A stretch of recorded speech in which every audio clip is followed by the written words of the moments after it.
दादांचा आमदार काँग्रेससाठी मैदानात। भाजपला रोखण्यासाठी काँग्रेसचा प्रचार। महायुतीतील मित्रपक्षांचा संघर्ष टोकाला।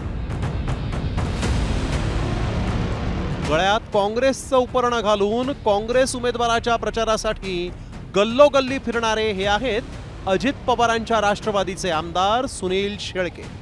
लोणावळ्यात भाजपला रोखण्यासाठी सुनील शेळकेंनी कंबर कसली आहे। एवढंच नाही तर आपण स्वतः महायुतीत आहोत याचा विसर पडल्याप्रमाणे सुनील शेळकेंनी थेट काँग्रेसचा विचार टिकवण्यासाठी उमेदवारांना विजयी करण्याचं आवाहन केलंय। राज्यात देशात काय होईल माहित नाही, पण गवळीवाड्यात पंजाशिवाय दुसरं काय चालत नाही आणि गवळीवाड्यातील माझ्या दोनही उमेदवारांकरता आपण राष्ट्रवादी काँग्रेस पक्षाला पुढे उमेदवार द्यायचा नाही हा निर्णय केला की शेवटी आपला गवळीवाडा हा पालिकेला म्हणत असताना काँग्रेस पक्षाच्या विचाराचे देखील दोन महत्त्वाचे उमेदवार नगरपालिकेत नगरसेवक म्हणून निवडून आलेच पाहिजे।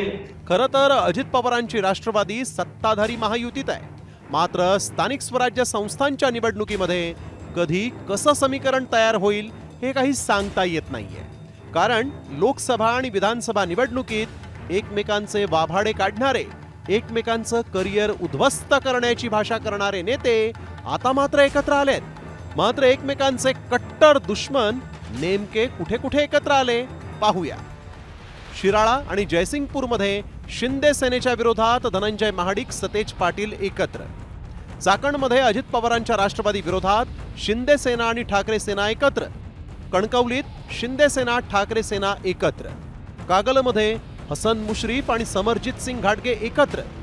राज्यात पक्ष आणि विचारधारेवर निवडणुका लढवल्या जायच्या, मात्र आता सत्तेचा मलिदा खाण्यासाठी नैतिकता, पक्ष, विचारधारा खुंटीला टांगून एकमेकांच्या विरोधात आरोप प्रत्यारोप करणारे नेते एकत्र आल्यानं निवडणुकीचा चोथा झाल्याचं चित्र आहे। त्यामुळे जनता सोयीचं राजकारण करणाऱ्या नेत्यांना साथ देणार की दणकार याकडेही राज्याचं लक्ष लागलंय। दिलीप कांबळे, साम टीव्ही न्यूज, मावळ, पुणे।